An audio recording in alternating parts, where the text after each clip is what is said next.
Wall Street veteran Bernard Madoff has been arrested and charged with running a $50 billion Ponzi scheme.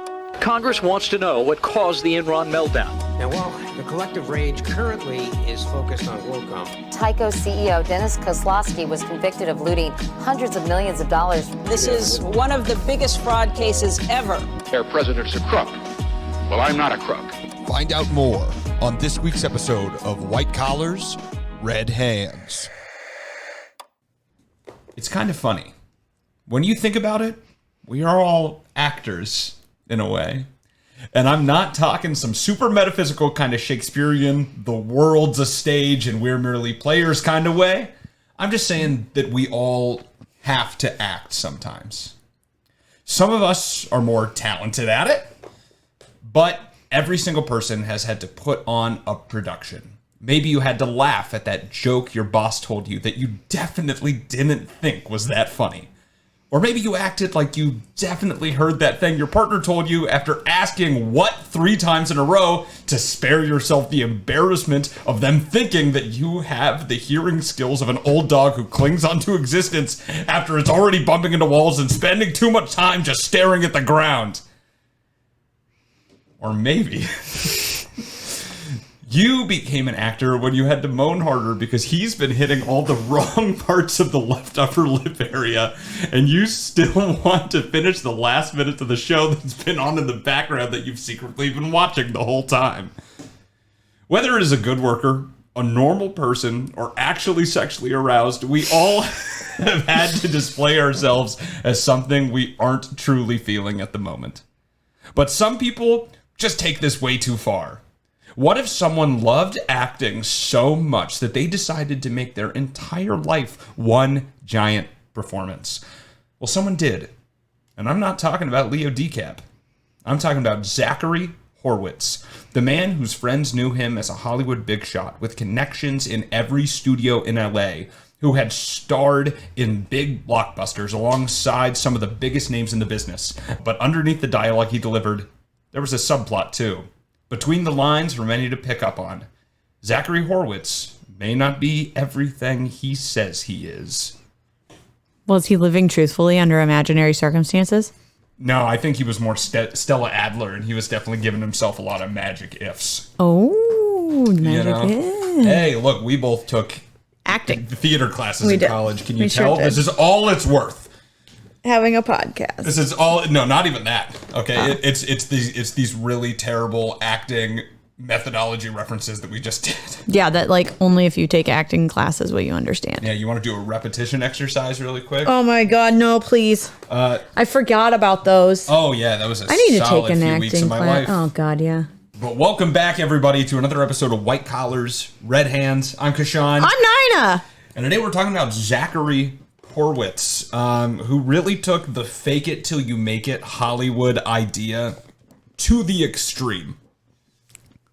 And you look him up real quick, Nina. Is he hot? Very. Really? Yeah. Ooh. And he's got like muscles too. He's ripped. I'll give him that. He looked the part of a leading man. He is a good-looking man. So I'd tap it. So keep that in mind, I guess, throughout the day, that he is hot. I'm sorry, but he doesn't look straight. All accounts say he was, but I guess you never know for sure. I think he's hiding it. He's an actor. Fake it till you make it. Straight men in theater, they're always questionable. As one of my coworkers who is gay says, he's got a little sugar in his tank. Oh man, that makes it not run. That's not good. That's true. I do know somebody who poured honey into someone's engine. That's awful. They cheated on their sister. Oh my God! So they put honey in their engine. Okay, I was about to say, what's her name that does the next time I think before you cheese? Was it Carrie Underwood? It was her. No, it was Kyle. All right, well, as long as she didn't take a Louisville Slugger to both headlights, and I guess he's fine. No, I don't think he slashed a hole in all 4 tires either. I don't think so. But yeah, so Zachary Horwitz. Mm-hmm. Let's get right into it. Zachary Horwitz, or Zachary Avery, as I mentioned, which was the stage name he later adopted, was born in 1986 in Berkeley, California, but was raised in the beautiful city of Fort Wayne, Indiana, which I learned is the second most populous city in Indiana. Indiana. And I've never heard of it in my life. No, I've heard of it. Okay, well, he was from You there. suck at geography, so that makes sense. Yeah, well, you're from the Midwest. All True. right. You know all the shitty places That's around here. Zach grew up in an upper-class family. His father was actually an executive of a computer parts company, like a computer parts manufacturing company. And Zachary was well-liked by his peers. He was good-looking, as we've mentioned, played on the football team, was nominated for Homecoming King, and even won his high school yearbook superlative for Best Body.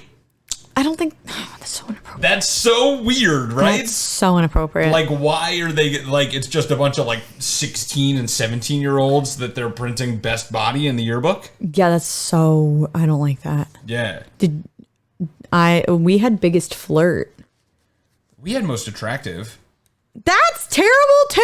It's better than Best Body. That's just sexualizing. Most Attractive. I think that's a normal one. We did not have that one. But I went to Christian school. Oh. Well, I wasn't. What was yours? Huh? Did you get one? Did I win one? No, I was nominated for Smartest, Most Athletic, and I think the funny one. I won none of them. So there we go. I'm a second place guy. That's what I do. Yeah, hell yeah. I always come second. Nice. Yeah. What a nice guy. Zach was also a prominent member of his high school's financial club called the Academy of Finance. Lame. Well, yes. And what a stupid name. Which is why after graduating high school in 2005, he attended Indiana University, home of the Hoosiers. Woohoo! And majored in, you guessed it, psychology. What a choice. Huh? He was just like, man, you know what I really don't want? A job. Friends say that he had dreams of obtaining a graduate degree in psychology, which is the only psychology degree you can get paid with. But upon graduation, Zach did not pursue another degree. He still had his sight set on business from his Academy of Finance days. Why didn't he just... Okay, whatever. Why didn't he pursue psychology? I don't know. Right. You're going to find out that this man is a lot like a pancake. He flip-flops. All right? He's everywhere. You don't know what he wants. He doesn't know what he wants. But whatever he wants at that moment, he sure is the best at it to himself. It was also during his college years that you can really start to see his proclivity for just making shit up, which he loved to do. He would later tell hosts of podcasts that he was a guest on frequently when he made it finally to LA, that originally he had dreams of playing in the NFL. But that his hopes were crushed when he tore his ACL while playing football at Indiana. Now, Zach Horwitz did sustain an injury playing football at Indiana even. The only issue is that it was intramural football, which you're giving me the look like you don't know what that is. It's not like he didn't play for the college team. No, it's like the club that you can Yeah, it's just like funsies at the gym. Flag football and stuff that you can join. And he hurt himself doing that. But I watched just the intro to a few podcasts because it's all I could get through. But every single time they opened with the story, being like, so you used to be a big football star, but then an injury derailed you. And he's like, I went to Indiana. I was going to play football, but then I hurt myself. And they're like, how did you transition into acting from that? He's like, well, and he was literally all the time he'd be like, well, the football mindset's a completely different mind. He played intramural football. Oh my God. Him and a bunch of other weirdos, like drunk, overweight college kids just like grabbed onto each other's butts for a little bit out on the fucking quad. I told you he had a little sugar in his tank. Still running just fine though. Ooh. So I don't know how many NFL teams are drafting from the intramural teams on college campuses. Maybe one of them Cleveland Browns teams could have suited up a few Zach Horwitzes back in the day. Don't talk about the dog pound that way. They're terrible. And you don't even like football. Get out of here. I knew you were going to have some shit to say just because you're from Ohio. Like, people out in Ohio even like the Cleveland Browns. They love them. Ugh. So, you're a young guy, right? You're full of muscles and dreams and a freshly printed degree in psychology. Where's the first place you go?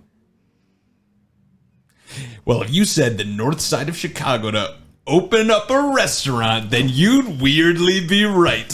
What? Because that's what I said. He's a pancake. He's flip-flopping. And not one of those fun pancakes with like chocolate chips or like blueberries. or like the Cinestack pancakes from IHOP. These are boring ass like whole wheat pancakes that just Sugar-free syrup? you don't know what they're doing, okay?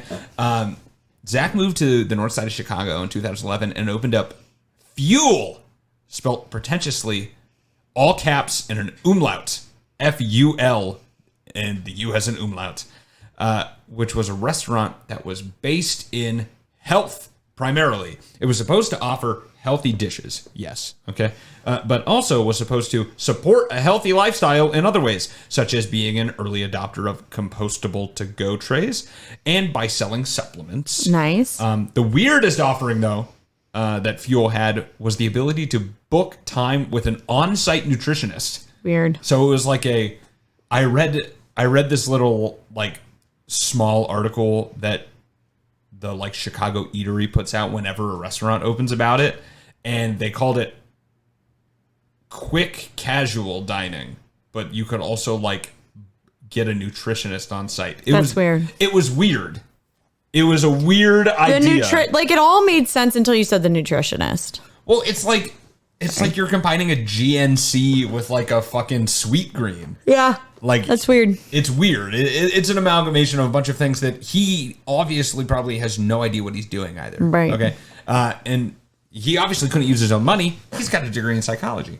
So he funded the venture by getting friends and family to donate to the business. And he got them to sign on because, or at least partially, because he said that Howard Schultz, a businessman integral to the success of Starbucks, had shown interest in the venture. And he got quite a few of his like high school and college buddies to invest in this restaurant. The restaurant was opened, but the success was short-lived for Zach, as only a few months in, the business was shuttered. They made it like 3 months. And when asked by his friends what happened to the restaurant that they had invested hard-earned money into, Zach stated that his money manager had been involved in a Ponzi scheme and had misappropriated the funds that caused the restaurant to close. Which might be a little bit of a foreshadow. I think that's really weird that he was like, oh, it was a Ponzi scheme. Like that just... Okay. I mean, he knew all about him from the Academy of Finance. Aha! Which the documentary I watched said on the yearbook page, I guess they called it Having Fun with Future Finances. Ooh. So what is a Ponzi scheme except for having fun with future finances? I guess that's true. All right. Zach, of course, possessed a can-do attitude, however, so he picked himself up by his pretty boy bootstraps and headed on to the next venture. So now, what does a slightly less young guy full of protein powder and creatine do now? If you said move to Los Angeles to try his hand at becoming a famous actor, then you're really weird, but you're very right. That's exactly what he did. Now, you might remember from like 8 minutes ago, the brief story of Zach's high school life. You really think that Mr. Best Body was also absolutely lighting up Hamlet's soliloquy on the weekend nights? Not. No. According to literally everyone that knew him, Zach had never once acted in his life before dropping everything to move to LA in 2012. He had not only never acted, he had never even talked about acting to his friends before. This guy is like me, staring at the full gallon of whole milk in the fridge at 3 a.m., in desperate need of some willpower and self-control. Are you trying to drink gallon? What? You're going to drink the whole milk out of the gallon jug? No, that's what I did. That's gross. Yeah, I needed willpower and self-control. That's the whole point. Why are you drinking milk? I was different. I don't do it anymore. But when I was younger, oh man, I'd go in like 3 a.m. and I'd be like, oh, that milk looks so good. I'd just be chugging milk at 3 a.m. Whole milk, man. I hate this. Yeah, it's disgusting. Just like Zach Horwitz, that's the point. Okay? So Zach gets out to the City of Angels, and he is absolutely killing it. Or at least that's what he wants everyone he knows back home to think. So on those podcast spots that he was doing when he first moved to the city, most of the time he would talk about being an up-and-coming actor, but he had just talked to some of his high school buddies and told them that he was setting up to appear in the 2014 movie Fury alongside the likes of Brad Pitt and Shia LaBeouf.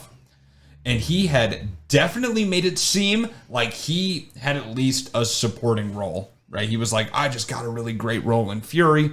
It's going to be a great thing. All these people are in it. But actually, he was just an extra in one scene. Oh, we all know this type of person in the acting world who like gasses themselves up so much and is like, I'm doing this, I'm doing that. And it's like, okay, it's cool that you were on the set of Fury. Like, that is cool. Okay, great. But you were like an extra in one scene.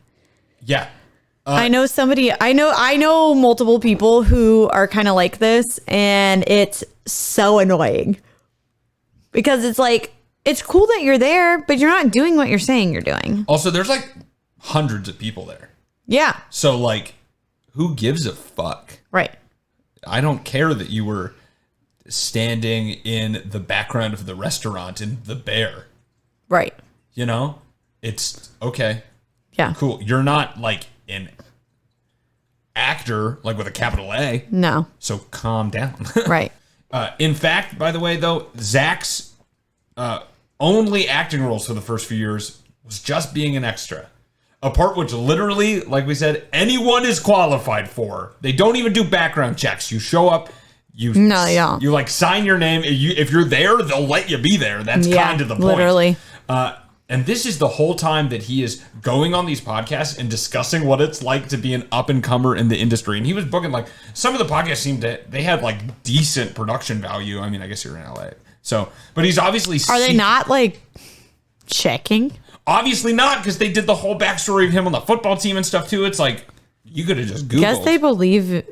I guess they would just believe him at face value. Yeah, I guess what reason do you have to not think that he's telling you? Yeah, why would you think he's lying about that? He doesn't look like he played football, I guess. You know, like, whatever.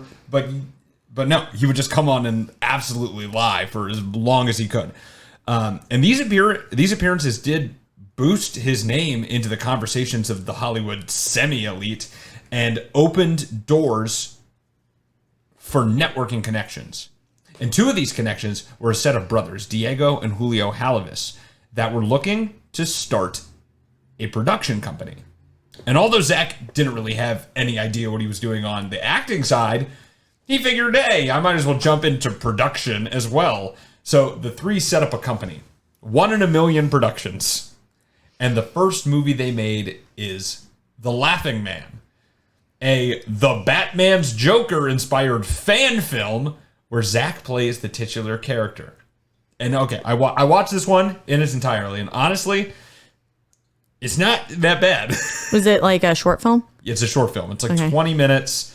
The cinematography is actually really nice. Like, it's shot well. I'm not a fucking film nerd or whatever, but it looked fine. They do have some questionable stop motion animation like halfway through that I was like, that's a choice. But the acting, including Zach's, is not great. Well, if he's had no training, I wouldn't be surprised about that. He's got a bunch of really gross, like, prosthetics on his face because he cuts his face off at one point. So I think it's the way they did it. But he just looks like he looks like they tried to make him like Richard Nixon. Like, he just looks weird. So, but you know, it's fine. It's got 6 million views on YouTube, so whatever.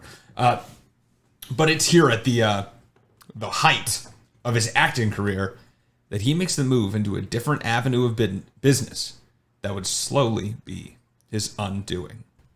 Shortly after 1 in a Million Productions was developed in 2013, Zach Horwitz started another business, 1 in a Million Capital, that had a pretty basic business model. At this time, Netflix was really starting to take off as an online streaming service that was giving more conventional ways of watching movies a run for their money, as they at this point were just transitioning out of being known as a DVD rental service. And streaming was becoming more of a thing. It's not what we think of it today, where it's just the norm. Streaming was getting larger with the addition of HBO into the market as well around this time. And Zach started 1 Million Capital as a way to buy the distribution rights to movies that were already made in the hopes of reselling these distribution rights to streaming services, which were looking to increase their online portfolios. So basically, he wanted to go out and buy the rights to movies and then like coalesce them into one and then approach. So you'd be like, hey, I have these 17 movies. You can buy them at this price. Yeah, you want to put these on your streaming service. And what would be someone's incentive for selling him those rights to their movies? Oh, they're going to sell them to someone. So they'll sell. Okay. I guess is what it is. Netflix was still purchasing the rights to a lot of their content at this time because the first Netflix original production was actually released about a year before this in 2012. Fun fact, by the way, I had to look it up because I was like, what was Netflix's first Netflix original? It was a comedy drama, like a crime comedy drama called Lilyhammer, which I don't remember that at all. I don't think anyone has ever mentioned. It ran for 3 seasons. What? Three seasons. It was a television series. It was a series. Yeah, that was the first Netflix original that they ever made. Zach told potential investors in 1 Million Capital that he had made multiple deals with Netflix already, and that he was looking to find more movies that he could buy the distribution rights in order to middleman them over to the streaming giants. The movies he said he was buying the rights to were mostly B-tier movies, B and C-tier movies, a lot of bad horror movies like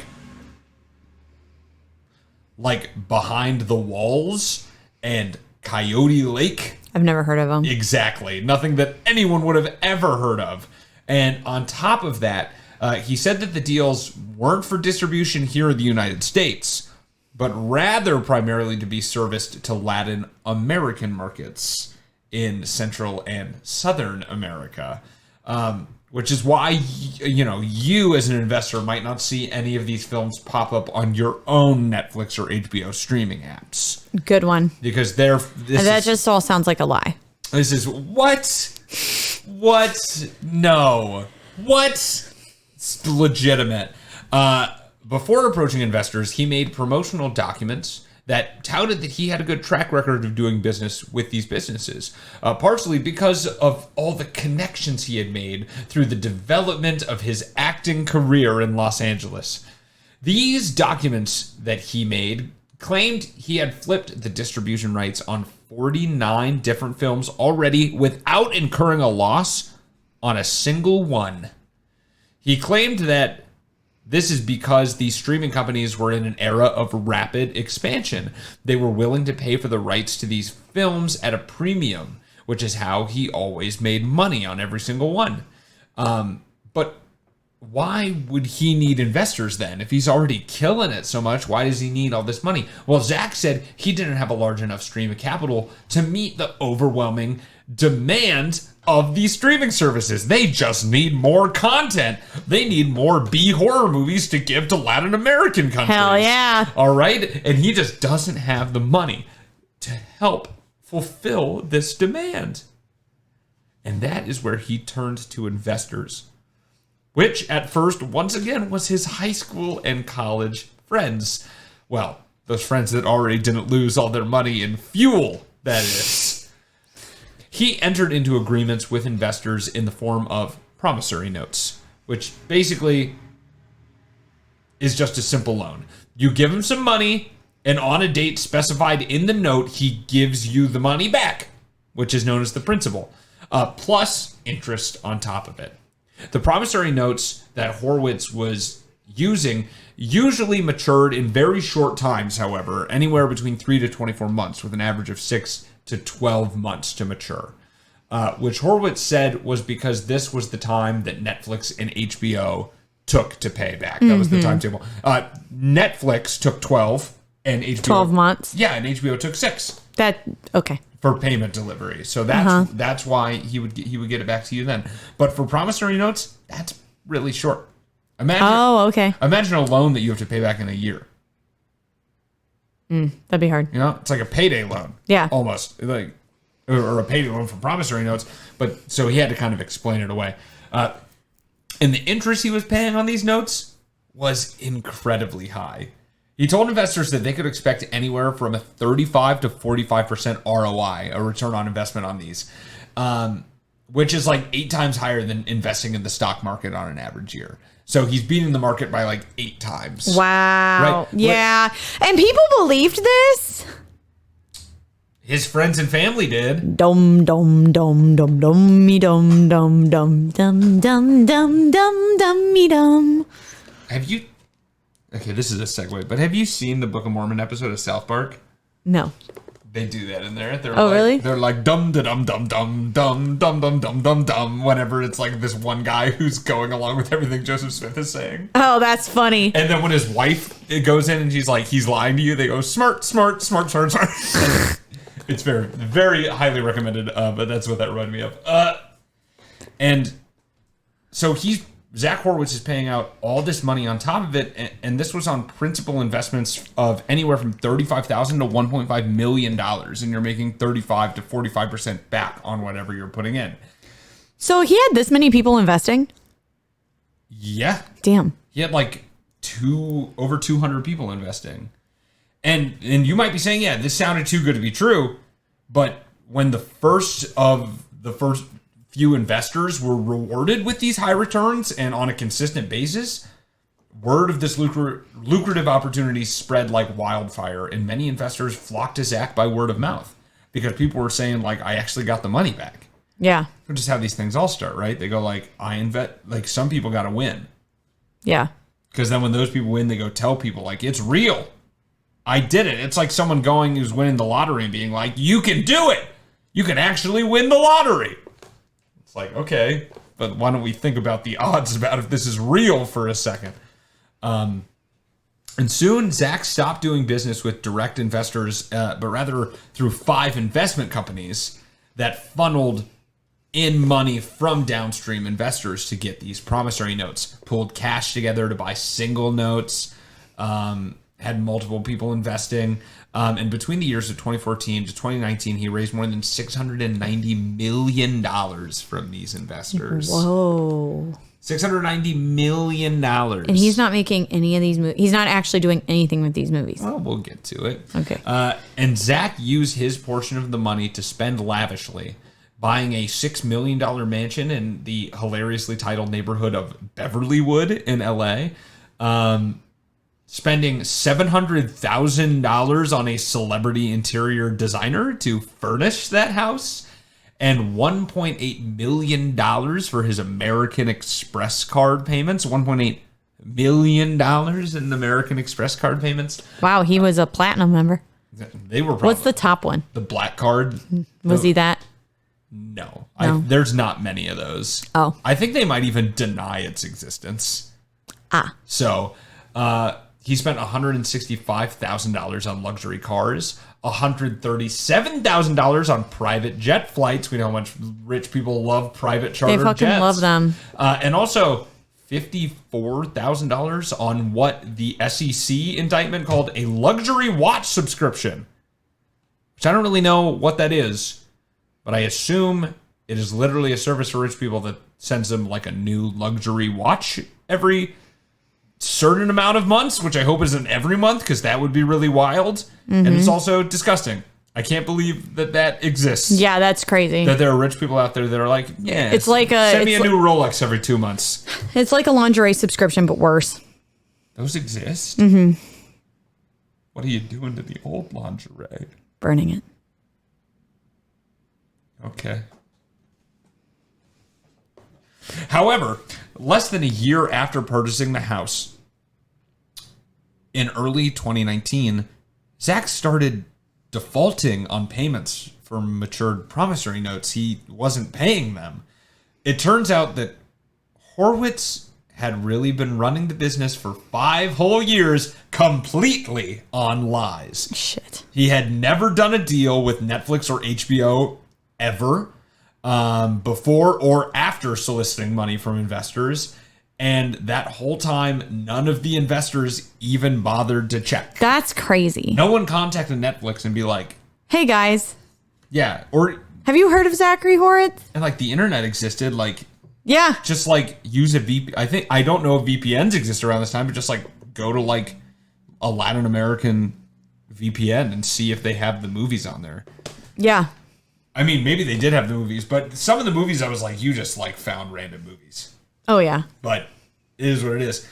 He was actually running a large but not so elaborate Ponzi scheme, using the funds given to him by new promissory notes to pay off the principal and interest on the old notes, while scraping as much off the top for himself as he could. And when he couldn't make the payments, Horwitz initially blamed his inability to pay the notes on streaming companies that he purportedly did business with, saying that, they were just going through some internal shifts that put a pause on all payments for distribution rights. He told investors he would be suing for non-payment, but would always say that HBO or Netflix had come back to the table with a new agreement at the last minute, just metaphorically kicking the can down the road. In early 2020, the pandemic actually helped him stall on payments even longer, though, because it gave him the perfect scapegoat for why streaming companies might have some turmoil under the hood. Even though I'm sure out of all the businesses that might they would be booming. I'm about to say them and Peloton. Oh, Peloton. Yeah. Oh, their stock. R.I.P. anyone who invested in that company. I'm very sorry. But Zach even provided proof of correspondence between himself and these companies to investors, which were completely fabricated. He just made them up. But Zach did use the real names of people that worked at these companies in their roles to sign off on these fake emails and texts. So he did his research, which is crazy. A for effort. In these emails, he claimed that HBO had lucrative deals for him in the future if he just waited for payment now, that there were all these other even bigger deals that they were going to give him in the future, in an attempt to, I guess, soothe investors with a carrot rather than a stick. Be like, if you guys hold out, though, we're going to make so much.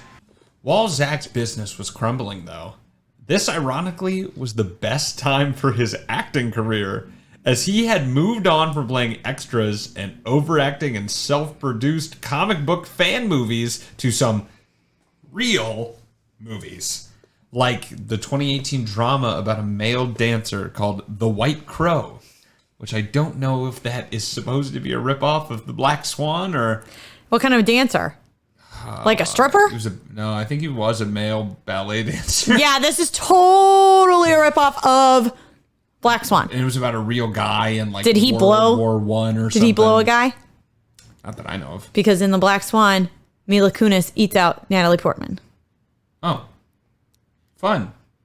I think I've seen that clip online. That's the only part that Kashan's seen. It is the only part. It's a good movie. I'm sure. I don't watch movies. And also, Zach Horwitz got his first starring role ever alongside former G4 host and now baby mama of John Mulaney's child, Olivia Munn, in the poorly reviewed thriller, The Gateway. But unfortunately for Zach, his curtain call was coming soon. Aww. As he could only avoid the ire of his investors for so long, as he still owed $230 million out of the $690 million that was invested. Oh, man. And the FBI were finally tipped off by jilted people who had enough of the excuses that Zach had been dishing for at this point, like years. 2 years of just like not paying.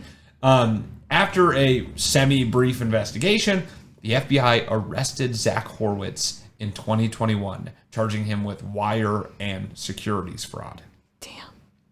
He decided to take a plea deal and plead guilty to a single count of federal securities fraud and was sentenced in February of 2022 to 20 years in prison and was ordered to pay back the entirety of the money still owed to investors, $230 million in restitution.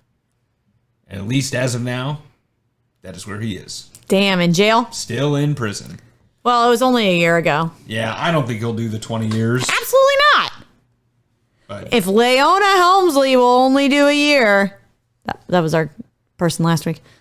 I just hope that he is less of an asshole when he comes out. No, he's not going to be less of an asshole. I'm about to say, I know he won't be, though. Yeah. Unless he gets his asshole ripped up.